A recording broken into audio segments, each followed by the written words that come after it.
Maharashtra police द्वारा बुलेटना modified silencer विरुद्ध करवामां आवेली कार्यवाही बताववामां आवी छे। गैरकायदेसर सायलेन्सर लोको पोतानी बुलेटमां कंपनीना असली सायलेन्सर काढीने मोटा अवाजवाळा के फटाकड़ा जेवा अवाज करता सायलेन्सर लगावे छे। लोकोनी फरियादो आवा अवाजोथी लोकोने खास करीने रात्रिना समये खूब ज परेशानी थाय छे, जे अंगे पोलीसने अनेक फरियादो मळी हती।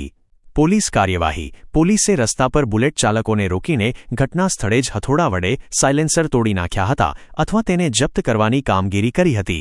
दंड अने चेतवणी पोलीस अधिकारीए जणाव्युं के तेओ मोटर व्हीकल एक्ट हेठळ दंडात्मक कार्यवाही करी रह्या छे अने लोकोने अपील करी छे के मॉडिफाइड सायलेन्सर के फैंसी नंबर प्लेटनो उपयोग न करे।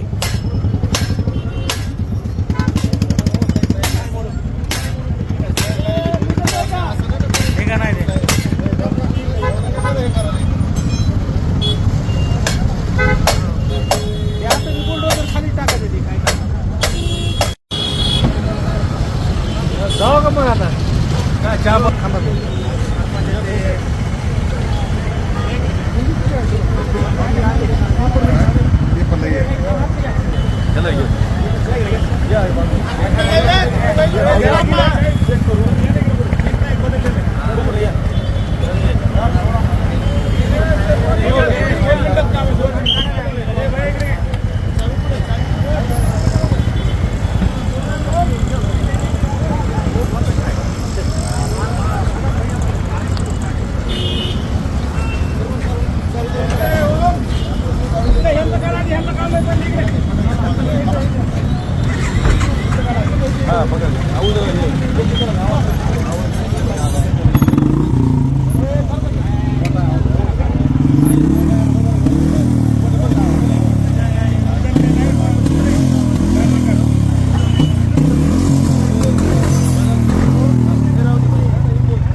सर जी काही मोहीम सुरू केली आहे बुलेटची सायलेन्सर काढण्याची काय मोहीम आहे आणि काय जनावर कारवाई?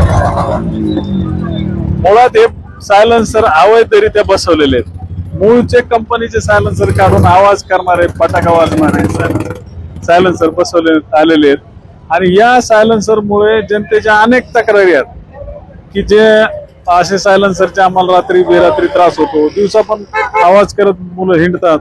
असे सायलेन्सर बऱ्यापैकी बहुतांश वाहनाला बसवलेले आहेत। हे सायलेन्सर वर आम्ही आता सध्या कारवाई करत आहोत। यापूर्वी पण बऱ्याच वेळा कारवाई केली, परवा 2 दिवसापूर्वी मोहीम केलेली आणि आता सध्या जिल्हाभरात कारवाई चालू आहे। आणि सध्या मोहीम फक्त तात्पुरती आहे का काय? नाही, चालूच आहे, मोहीम चालू राहणार। 2 दिवसापूर्वी मी केलेले चालूच राहणार। ते जसं काम चालू राहील तसं चालू राहील। सर्वांना आवाहन करण्यात येत आहे की सायलेन्सर मॉडिफाइड सायलेन्सर बसू नका, मॉडिफाइड नंबर प्लेट बसू नका, डुप्लिकेट नंबर प्लेट बसू नका, जेणेकरून कारवाईला सामोरं जावं लागेल। सर ही कारवाईचं स्वरूप कसं आहे? आपण त्यांना एक मोटर व्हॅन ऍक्ट 119 प्रमाणे कारवाई करतो, दंडात्मक कारवाई पण करतो आणि त्यांचं सायलेन्सर पण आपण जप्त करत आहोत।